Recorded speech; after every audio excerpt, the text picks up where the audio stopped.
Welcome to Savage History, where steel, fire, and belief decide the fate of nations.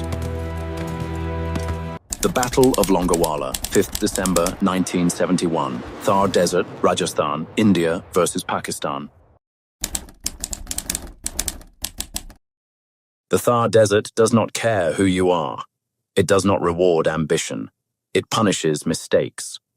In December 1971, the war in the West was not about land.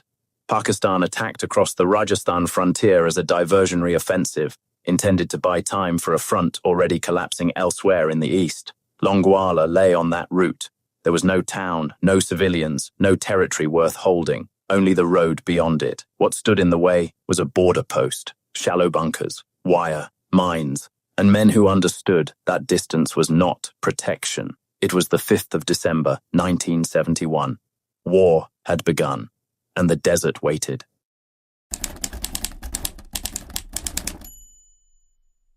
The post was held by A Company, 23rd Punjab Regiment, a little over 120 infantrymen, commanded by Major Kuldip Singh Chanpuri. They were not elite troops. There were no tanks with them, no artillery behind them, no expectation of rescue. What they carried was what they would fight with. When it was gone, there would be no more. They understood that, so they prepared. The bunkers were cut into the sand with care. Mines were laid slowly, measured and recorded. Fields of fire were walked in daylight and remembered in the dark. Distances were judged, ranges learned. Orders were simple and fixed. Bravery did not come from shouting or charge. It came from standing where you were told, knowing what would come, and staying anyway.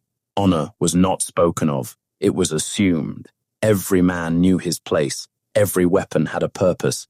This was not empty courage. It was discipline, duty, and honor. They crossed the border, believing the night belonged to them. The column was Pakistani. Elements of Pakistan's 51st Infantry Brigade, reinforced with armor. Tanks led the advance, carriers followed, infantry riding forward with the confidence that steel would absorb whatever resistance lay ahead. Longewala was known, but not feared. Their objective lay beyond it. Speed and darkness were meant to decide the night. Resistance, if it came at all, was expected to break quickly under armor and momentum. The desert appeared open, but quietly reshaped the advance. Ground that looked firm softened without warning. Vehicles narrowed onto the same tracks. Spacing shortened. Control became harder to maintain as the Pakistani column compressed itself forward. Orders slowed. Engines idled. Crews strained to see through darkness that offered no detail. Still, nothing challenged them. No flares, no fire, no sign of defense. The silence confirmed what they believed. Longewala would not fight.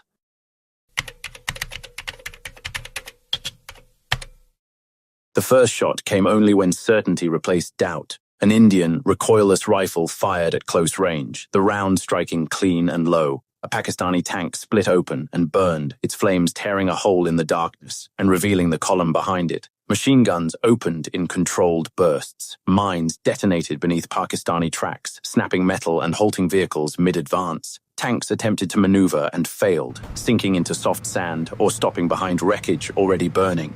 The Pakistani advance lost its shape. Return fire hammered the post. Sandbags burst. Dust and smoke filled the air.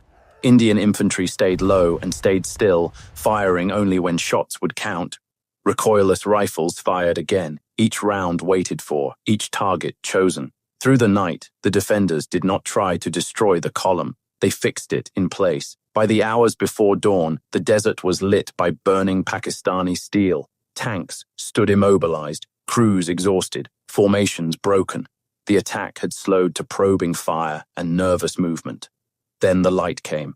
As dawn crept across the sand, the battlefield revealed itself. Pakistani armor stalled in the open, clustered and exposed, with no cover and no momentum left.